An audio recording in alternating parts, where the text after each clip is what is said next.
جس کو یہ بیماری ہے وہ الٹا سیدھا بولے گا۔ میں گزارش کر رہا ہوں محبتوں سے، امن محبت کا، اتحاد کا، یگانگت کا، پیس کا، ہارمنی کا پیغام دینے والی شخصیت، فخر السادات، آل نبی، اولاد علی، آفتاب طریقت، ماہتاب شریعت، انتہائی عزتوں کے فخر السادات، معروف روحانی مذہبی اسکالر، ہم سب کی ہر دل عزیز اور محبوب شخصیت حضرت قبلہ پیر سید حیدر علی شاہ گیلانی صاحب دامت برکاتہ القدسیہ، زیب سجادہ نشین آستانہ عالیہ، بری امام سرکار زیب مسند نشین سجادہ نشین آستانہ عالیہ، رت ہوتر شریف ذکر سے اللہ ہو، اللہ ہو، اللہ ہو، اللہ ہو، اللہ ہو، اللہ ہو، اللہ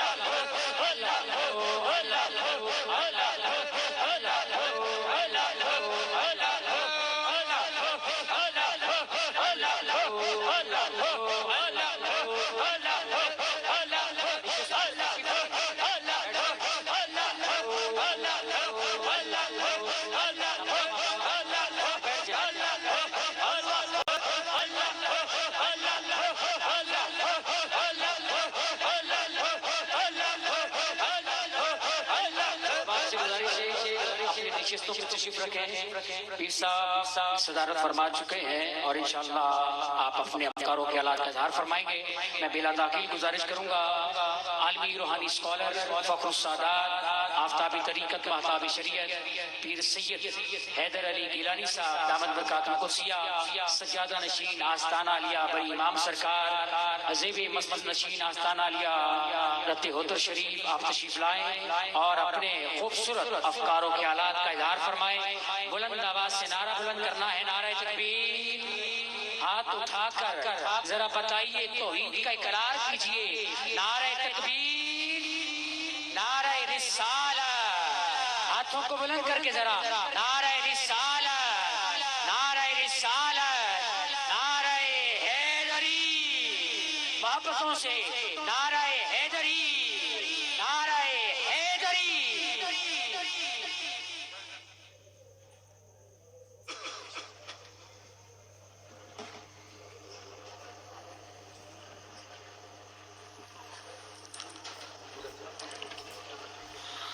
نحمده ونصلي ونسلم على رسوله الكريم،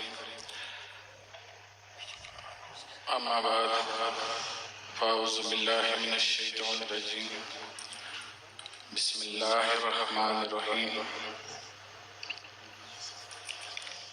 قال تبارک وتعالی فی القرآن المجید، وَلْتَكُن مِّنكُمْ أُمَّةٌ يَدْعُونَ إِلَى الْخَيْرِ وَيَأْمُرُونَ بِالْمَعْرُوفِ وَيَنْهَوْنَ عَنِ الْمُنكَرِ وَأُولَٰئِكَ هُمُ الْمُفْلِحُونَ۔ يقول اللہ تعالی فی القرآن المجید فی مکان آخر، يختص برحمته من يشاء واللہ ذو الفضل العظیم۔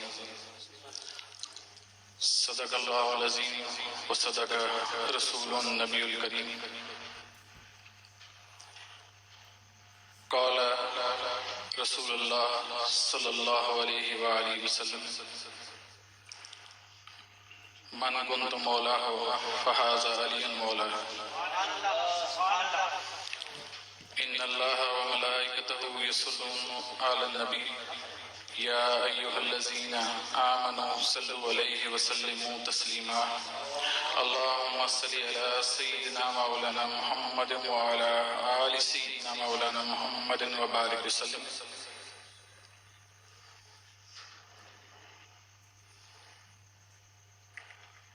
شاہ مردان، شیر یزدان، قوت پروردگار، لا فتح الا علی، لا سیف اللہ ذوالفقار۔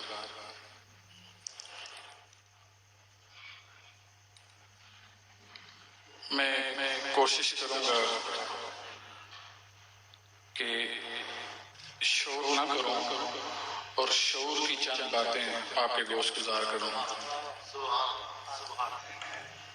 اس لفظ شور اور شعور میں فرق صرف لفظ عین کا ہے، اور یہی اسی لفظ عین سے علم بنتا ہے۔ یہ علم ایسی چیز ہے کہ حضور نبی کریم صلی اللہ علیہ وآلہ وسلم نے جب یہ چاہا کہ میں اپنے آپ کو کسی دنیاوی چیز کے ساتھ منسوب کروں، تو آپ نے کسی ہیرے کا ذکر نہیں کیا، کسی سونے کے ذخیرے کا ذکر نہیں کیا، فقط آپ نے فرمایا انا مدینۃ العلم وعلی بابها۔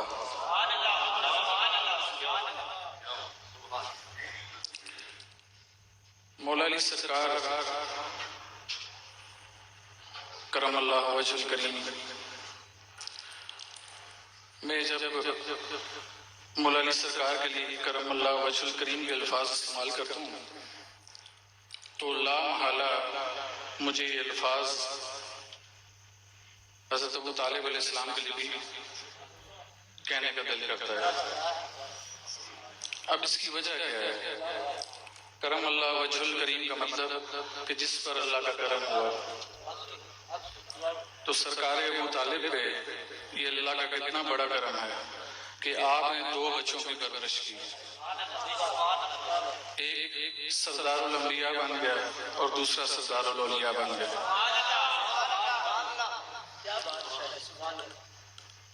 حضور مولا علی سرکار کرم اللہ وجہ الکریم فرماتے ہیں کہ یہ جو انسان ہے یہ ایسی مخلوق ہے کہ اس کا زہر، اب یہ بڑی اچنبے کی بات ہے کہ ہم نے دیگر مخلوقات میں تو زہر دیکھا ہے، سانپ کا بھی ہوتا ہے، بچھو کا بھی ہوتا ہے، اور چیزوں میں بھی ہوتا ہے، تو انسان کا زہر کبھی سنا نہیں تھا۔ تو چونکہ آپ باب صلی اللہ ہیں، باب العلم ہیں، تو آپ کے رستے سے جو بھی چیز آتی ہے وہ علم کے شہر سے آتی ہے۔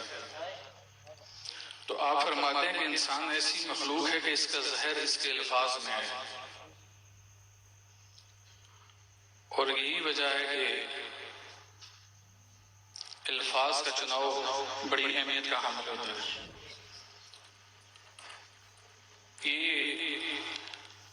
الفاظ ہی ہیں کہ جس کی وجہ سے آج امت مسلمہ 2 لخت نہیں بلکہ کئی فرقوں میں تقسیم ہو چکی ہے۔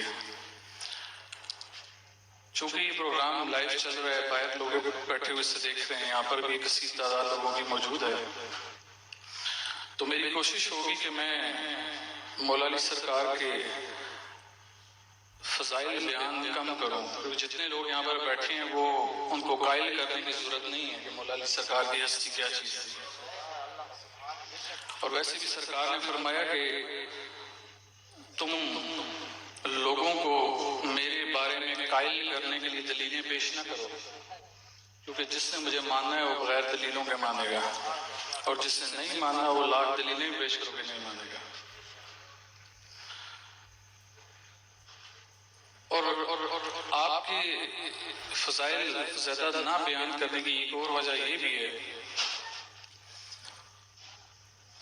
کہ حضرت بہلول ایک دفعہ دریا کے کنارے بیٹھے ہوئے تھے اپنا کاسا لے کر، تو دریا کا پانی اس کاسا میں گرتا، اور چونکہ کاسا چھوٹا سا ہوتا ہے تو اس میں سے پانی نیچے ٹپکنا شروع ہو جاتا، یعنی کاسے میں گرتا اور کاسے سے باہر گرنا شروع ہوتا۔ تو ایک شخص پاس سے گزرا تو اس نے پوچھا کہ رے بہلول کیا کر رہے ہو؟ تو حضرت بہلول نے فرمایا کہ میں اس دریا کا پانی اس کوزے میں بند کرنے کی کوشش کر رہا ہوں۔ تو اس نے کہا کہ بہلول پاگل تو نہیں ہو رہے، کیا اس اتنے بڑے دریا کا پانی اس چھوٹے سے کوزے میں بند ہو سکتا ہے؟ تو حضرت بہلول نے فرمایا کہ یہی تو میں کہتا ہوں کہ اتنا بڑا علی لوگوں کی اتنی چھوٹی چھوٹی عقلوں میں کیسے آیا۔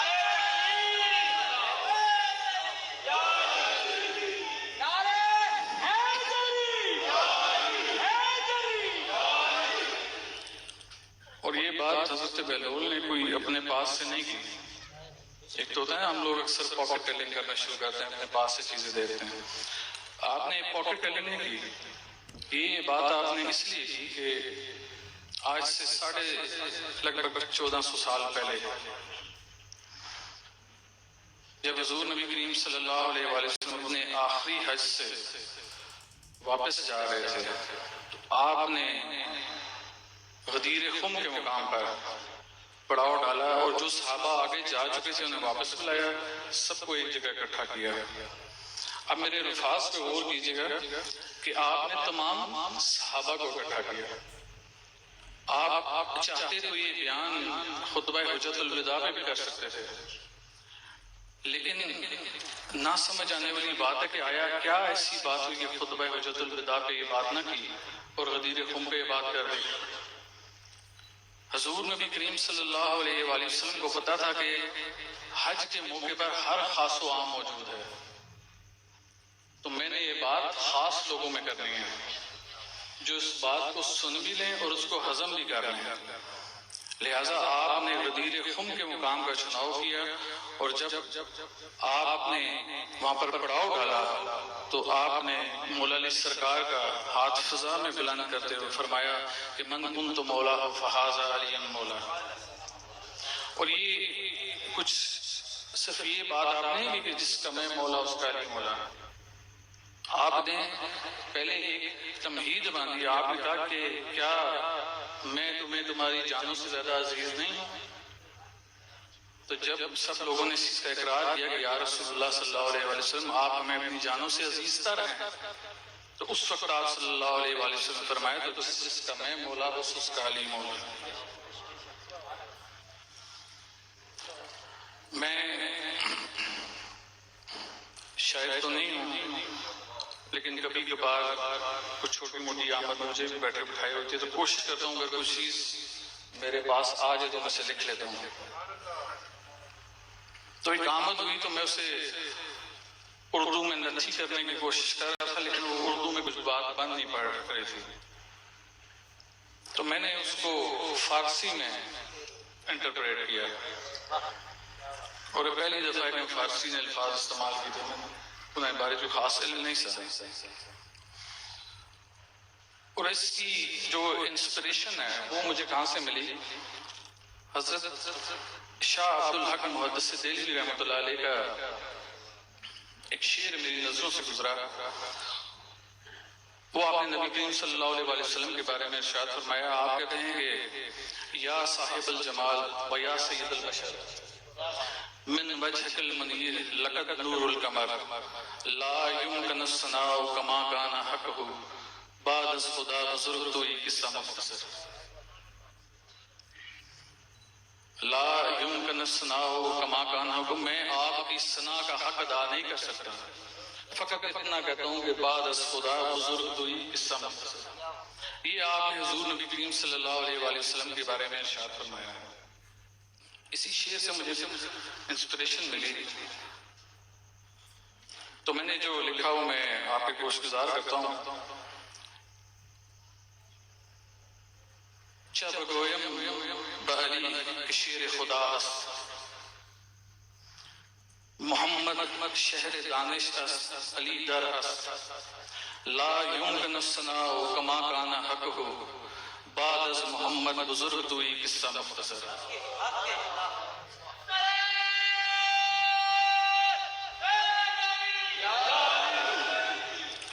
یہ من کنت مولا فاز علی مولا کی روشنی میں نے یہ شعر ترتیب دی ہے. یہ میں نے پاکٹ ٹیلنگ نہیں کی، یہ میں نے اپنے پاس سے الفاظ استعمال نہیں کیے، کیونکہ چونکہ نبی کریم صلی اللہ علیہ وسلم نے فرمایا کہ جس کا میں مولا اس کا علی مولا، تو میں نے اس کی روشنی میں ان اشعار کو ترتیب کیا کہ اگر نبی کریم صلی اللہ علیہ وسلم نے جیسا کہ ارشاد فرما دیا غدیر خم کے مقام پر کہ جس کا میں مولا اس کا علی مولا، تو اس کا مطلب ہے کہ حضور نبی کریم صلی اللہ علیہ وسلم کی ذات کے بعد بزرگ ترین ہستی حضور مولا علی علیہ السلام کرم اللہ وجل کریم ہے. اور یہ میں اپنے پاس سے نہیں کہہ رہا، یہ میں نے حضور صلی اللہ علیہ وسلم کی فرمان ذیشان کی روشنی میں بیان کیا. ایک تو چونکہ میری طبیعت طبیعت بھی 2-3 دن سے ناساز تھی، تو میں اس چیز کو کوشش کروں گا کہ قوال حضرات بھی آئے ہوئے ہیں، ہم نے اس محفل کو تھوڑا سا کم ٹائم فریم میں مکمل بھی کرنا ہے. تو میں مزید مولا علی سرکار کی شان میں کچھ کہے میں کوشش کروں گا کہ تھوڑا سا یہ بتاتا چلوں کہ حضرت علی مولا علی بنے کیسے. اصل چیز تو یہ ہے نا کہ ہم لوگوں کو یہ پتا چلے کہ حضرت علی علیہ السلام مولا علی سرکار بنے کیسے. آپ سردار الاولیاء کہلائے، امام الاولیاء کہلائے. تو میں ذرا یہ وضاحت کرتا چلوں کہ ایک ولی کیسے بنتا ہے. تو قرآن کریم فرقان حمید کی روشنی میں اگر میں بیان کروں تو اللہ تعالیٰ قرآن کریم میں فرماتے ہیں کہ الا ان اولیاء اللہ لا خوف علیہم ولا هم یحزنون، کہ جو اللہ کے ولی ہیں انہیں نہ کچھ ڈر ہوگا نہ کچھ خوف ہوگا. تو میں نے کوشش کی کہ میں دیکھوں کہ دنیا میں اولیاء اللہ کے علاوہ کچھ ایسے لوگ ہیں کہ جن کو کچھ ڈر نہ ہو یا خوف نہ ہو. تو پتہ چلا کہ اللہ تعالیٰ فرماتے ہیں کہ الذین ينفقون اموالهم باللیل والنہار سرا وعلانیۃ فلہم اجرہم عند ربہم فلا خوف علیہم ولا هم یحزنون، کہ جو لوگ اپنے مالوں میں سے اعلان اور چھپ کے اللہ کی راہ میں خرچ کرتے ہیں انہیں بھی قیامت کے روز نہ کچھ ڈر ہوگا نہ خوف ہوگا. تو ایسی دو چیزیں میرے سامنے آ گئی. اللہ تعالیٰ فرماتے ہیں کہ اولیاء اللہ کا خوف نہیں ہوگا. جو پیسے والا بندہ ہے وہ اپنے مال میں سے خرچ کرے گا تو اسے بھی ڈر خوف نہیں ہوگا اللہ کی راہ میں اگر کرے گا. تو میں نے یہ جاننے کی کوشش کی کیا ایسی بھی وہ کیٹیگری ہے کہ ایک شخص پیسے والا نہیں ہے تو کیا وہ بھی اس خوف اور ڈر سے بچ سکتا ہے روز محشر. تو پتہ چلا کہ اللہ تعالیٰ فرماتے ہیں کل نحبط منہا جمیعا فاما یاتینکم منی ھدی فمن تبع ھدایا فلا خوف علیہم ولا هم یحزنون، کہ جو میری ہدایت پر عمل کرے گا، میری دی گئی ہدایت پر عمل کرے گا، اسے روز محشر نہ کچھ خوف ہوگا اور نہ وہ غمگین ہوگا. تو اولیاء اللہ کوئی راکٹ سائنس استعمال نہیں کرتے تھے. اولیاء اللہ محض اللہ تعالیٰ کے فرمودات کے اوپر عمل پیرا ہوتے تھے.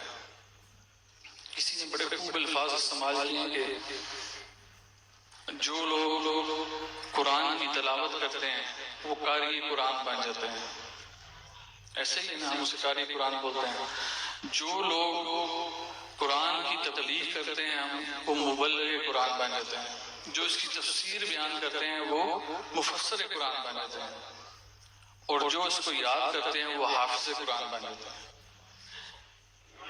تو کہتے ہیں کہ جو قرآن کریم پر عمل پیرا ہوتا ہے وہ ولی اللہ بن جاتا ہے. تو فقط اولیاء کرام اللہ تعالیٰ کی دی گئی ہدایات پر عمل پیرا ہوتے تھے، لہٰذا وہ ولایت کے مقام پر فائز ہوتے تھے. اور ان تمام اولیاء اللہ کے اوپر ان کے سر کا تاج جسے ہم سرچشمہ ولایت کہہ سکتے ہیں، سرچشمہ ولایت مولا علی سرکار کی ذات ہے. آپ کی ذات پاک نے ہمیں اسی رستے پہ چلنے کی تلقین فرمائی جو کہ قرآن کریم میں درج ہے. ہم امت مسلمہ کے ساتھ سب سے بڑا مسئلہ یہ ہے کہ ہم اللہ کو ضرور مانتے ہیں، ہم اللہ کے رسول کو بھی ضرور مانتے ہیں، ہم پنجن پاک کو بھی ضرور مانتے ہیں، ہم صحابہ کرام کو بھی مانتے ہیں، لیکن ہم ان میں سے کسی کی بات نہیں مانتے. اور یہی وجہ ہے کہ آج ہم معاشرے میں جگہ جگہ ذبح و حالی کا شکار ہیں. لیکن آج کیا معاملہ درپیش ہو گیا ہے. ہمارے ایمان اتنے کمزور ہو گئے کہ آج ایک کرونا وائرس نے کعبۃ اللہ کو خالی کرا دیا. یہ طواف میری کم از کم زندگی میں نے کبھی رکتے ہوئے نہیں دیکھا. لوگ یہاں سے زیارات کے لیے جاتے ہیں، دیگر اولیاء کرام کے مزارات پہ جاتے ہیں، شفا لینے کے لیے جاتے ہیں، جو میں نے قرآن کریم کی آیات مبارکہ بیان کی، یختص برحمتہ من یشاء واللہ ذو الفضل العظیم، اور وہ جسے چاہتا ہے اپنی رحمت سے خاص کر دیتا ہے۔ تو جو اللہ اپنی رحمت سے کسی بھی چیز کو خاص کرنے کی صلاحیت رکھتا ہے، آج ہمارے ایمان کا یہ حال ہے کہ ہم اسی اللہ کے گھر میں جانے سے ڈر رہے ہیں اور اسی کا طواف روک دیا گیا ہے۔ یہ صرف فقط ہم لوگوں کی ایمان کی کمزوری ہے۔ اگر ہم لوگ اللہ کی اس دی گئی کتاب پر منوان عمل پیرا ہوتے تو آج یہ نوبت نہ آتی، لیکن چونکہ دین سے دوری ہمیں ایسے مقام پر لے آئی ہے کہ ہمارے لیے ایسی آفات کو فیس کرنا نہایت ہی مشکل ہے۔ مجھے بڑے اچھے طریقے سے یاد ہے کہ اکثر لوگ ہمارے حضرت پیر سید امام علی شاہ گیلانی رحمۃ اللہ علیہ دربار عالیہ رتبہ تشریف پر تشریف لاتے ہیں، اور وہ یہ کہتے ہیں کہ جب ہم آئے تو یہاں پر بیمار تھے، تو اللہ کے اس ولی کی وجہ سے اللہ نے کرم کیا، اللہ نے شفا عطا کی، لیکن اپنے اس ولی کی وجہ سے عطا کی، اور آج ہم صحتیاب ہو گئے۔ لیکن یہ بڑی عجیب سی بات ہے کہ کعبۃ اللہ جہاں پر لوگ مس کر کے اپنے آپ کو شفا کا باعث سمجھتے تھے، آج اس کا مطاف روک دیا گیا، محض ہمارے ایمان کی کمزوری کی وجہ سے۔ یہی اللہ تعالیٰ کی ہدایات سے دوری کی وجہ ہے کہ آج ہم لوگ